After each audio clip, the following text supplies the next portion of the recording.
Parenting power time. That's right, Andy. There's no shortage of advice when you have a baby, right? But one of the unexpected things a lot of moms and parents find out is the severe amount of peer pressure. Mom shaming is a real issue for a lot of new mothers to deal with. It can put a strain on relationships, friends, family.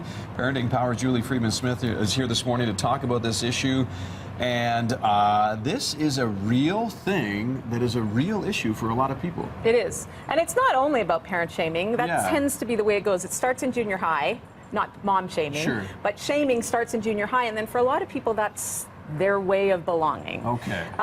Or not belonging, because shame, everybody has shame. Sure, sure. Nobody likes to talk about shame. And the problem with that is that the more we talk about shame, the more we realize that you probably are feeling shameful about some of the same things I am. I'm not all alone. If we keep it quiet, we feel like we're the only ones there. So we're not alone. That's lesson number one in No. this, right? Okay, yeah. Everybody, I think, wants to be that perfect parent, wants to do it really, really well because it's so important.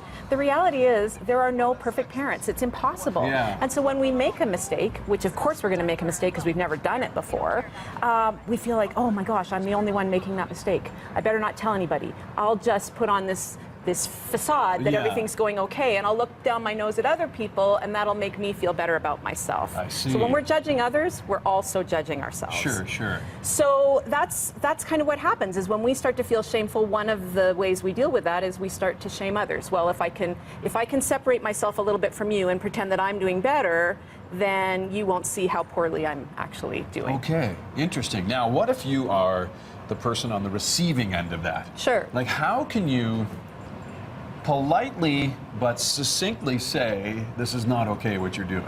Right. Well, we all make choices Sure. about what we're going to take. So oftentimes we'll take the shame because we're actually feeling that way, and it's reinforcing what we're already feeling about ourselves. Okay. But again, the best way to get rid of shame is by sharing it. So either talking directly to the person who is you're having that interaction with, or talking to some other people and just getting a feel for, you know, I'm feeling really pressured by this. Yeah.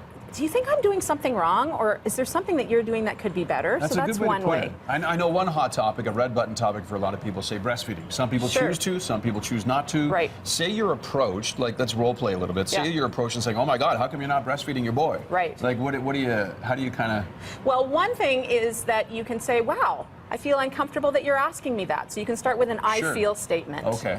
Also, when you make a decision about any kind of thing, any kind of parenting thing, if you are making an informed decision, if you've thought about your decision, then you can stand in that truth. True. We've talked about this, and for our family, this is how we have to go. A lot of the time, people who make that particular decision can't breastfeed. There's something wrong. Yeah. But some other people make that choice by choice, but they can say, this is a personal thing, and I appreciate that you want the best for my child. I feel that I'm doing the best for my child. Thank you and goodbye. You don't have to stand there and be abused by someone.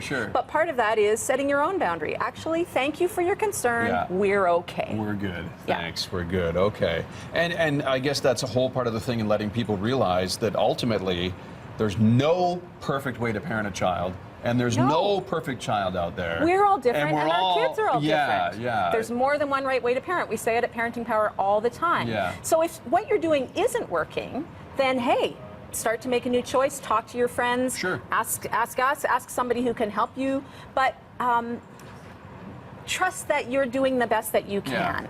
And when you're feeling judged by someone, realize that they're feeling just as shameful on the other side. Wow. So instead of accusing them of being shameful, why are you being so mean to me?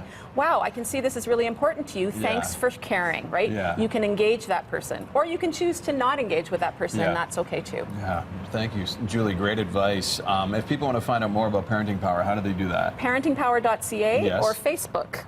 Facebook.com/parentingpower. And your book too, right? Oh yes, that's right. Let's tell people about that. Our book is called A Year of Intentional Parenting.